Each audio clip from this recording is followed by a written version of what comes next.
A long time ago, I sold cars.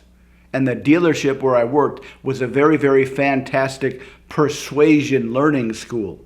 Because every time you had a customer, and the customer had an objection that you couldn't overcome, you would excuse yourself, excuse me, customer, I'll be right back, let me go check something. And you would go to your boss, and they would say, what's the objection? And you would tell your boss the objection. They would give you some type of reframe to hopefully overcome the objection. Then you would go back, try that on the customer, and it might work. And so long as you kept doing this, you would continue to improve your ability to overcome objections. You would continue to improve your ability to become more persuasive. You would continue to improve your ability to read and understand the nonverbal energy of the customer. And this was way back when I started to get interested in NLP and hypnosis and persuasion, and I was reading every psychology book I could find. I was going to every seminar that I could find in my area, and I was really, really loving the idea of becoming more persuasive. But I had this one customer that wasn't really capable of articulating his objection. Normally, if you get an articulated objection, it's a gold mine. Because the first thing you do is validate the objection.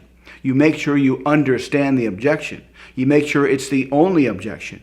You get the customer to agree, or the target to agree, that if it weren't for this objection, they would absolutely do the thing that you're suggesting that they do. And then you show them that the objection is not really an objection. And because they said, hey, I'll do this if it weren't for the objection, the law of commitment and consistency will compel them to do the thing, as well as their ego, which drives them to be congruent.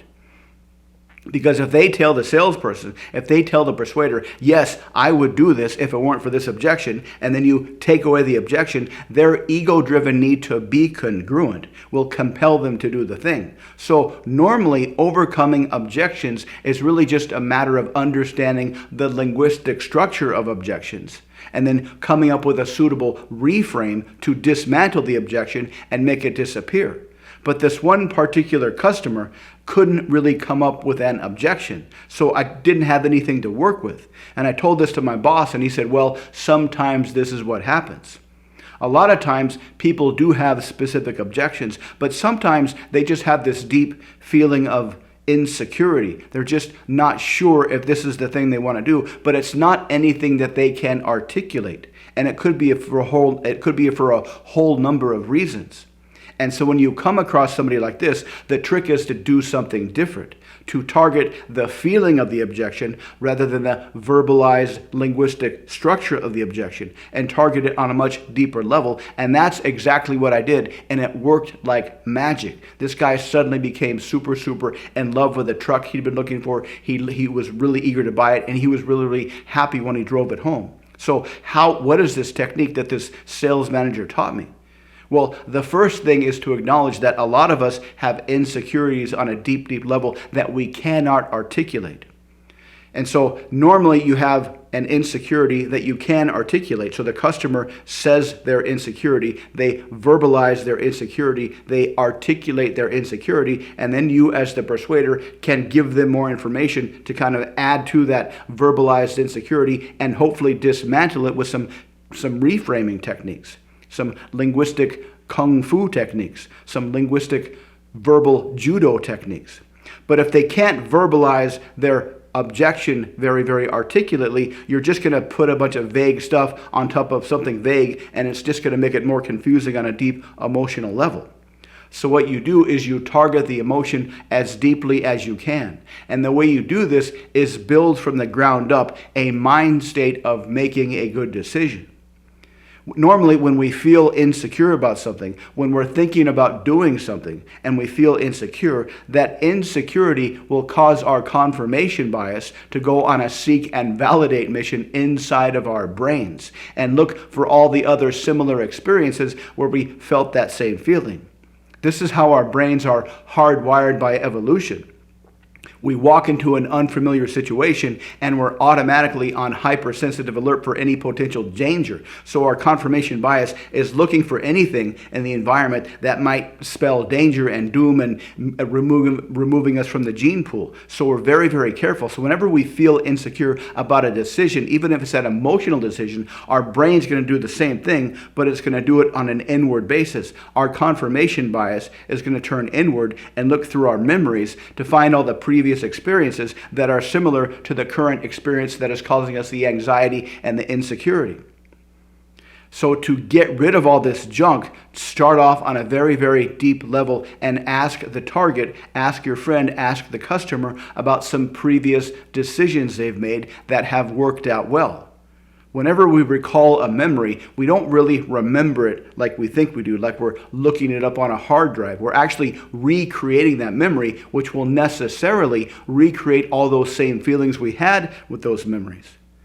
So when you ask somebody about some good decisions they've made in the past, that will recreate that feeling that says, I'm about to make a good decision. So just ask them and put it through the framework of, look, whether you do this or whether you don't do this, that's your decision. I just want to make sure you make a good decision. If you do decide to buy this car, I want to make sure you make a good decision. If you decide to keep your old car, I just want to make sure that's the best decision for you. So how do you make decisions? When was the last time you made a decision and it worked out very, very well? What was that like? Tell me about that. And then ask questions to elicit that experience. When was the last time something very successful happened to you? How did you know going into that situation that you were going to be very, very successful? How did you know going into that situation that things were going to work out for you? How did you know that you would be able to successfully navigate the continuously unfolding reality that presents opportunities to you all the time? How did you know that would work? And the more situations you can elicit where they made a good decision, the better. Ask them about the clothes they're wearing, because those are necessarily good decisions. Otherwise, they wouldn't be wearing them. Think about the shoes you're wearing right now, if you're wearing shoes. When did you decide to buy those shoes? How did you know that would be a good decision to buy those shoes? Think about the shirt that you're wearing right now. It might seem inconsequential, but you made a decision to buy that shirt. And now you're wearing that shirt. So necessarily, you on some level believe that was a good decision. So how did you know before you decided to buy that shirt that that would be a good decision?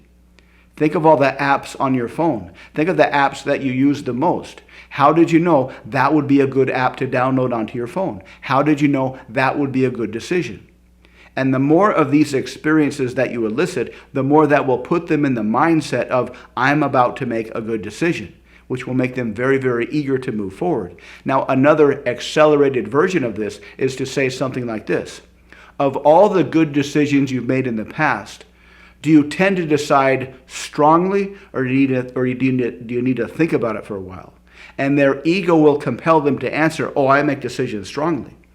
Of all the good decisions you've made in the past, do you tend to make decisions independently, or you need to check with other people? And again, their ego will compel them to say, oh, I make decisions independently. So now you've got them in a very, very good state of mind where they feel like they're just about to make a really good decision. And they've validated that they make decisions strongly and they make decisions independently, which is the perfect mindset to get somebody to do something. And the beauty of this technique is that the content you use to elicit their decision-making strategy, whatever app they have on their phone, whatever shoes they're wearing, the kind of shirt they're wearing, how they cooked their dinner last night, this doesn't have to have anything to do with the thing you're going to persuade them to do. If you get them to get in a good decision-making mindset based on the thing they cooked for dinner last night and the shirt they're wearing now, that is perfect energy to get them to buy a car. It doesn't have to have anything to do with each other. They don't have to be logically connected at all, because it's based on the deeper energy, that deeper feeling that says, I'm about to make a good decision. Now, you can play around with this with your friends. Just say, hey, I saw this weird guy on YouTube the other day talking about how people make decisions. So let me ask you, if you don't mind, how do you make decisions? Think of the last really good decision that you made where everything worked out. How did you know beforehand that that would be a good decision? And just let them talk and then ask questions to build up and elicit that experience.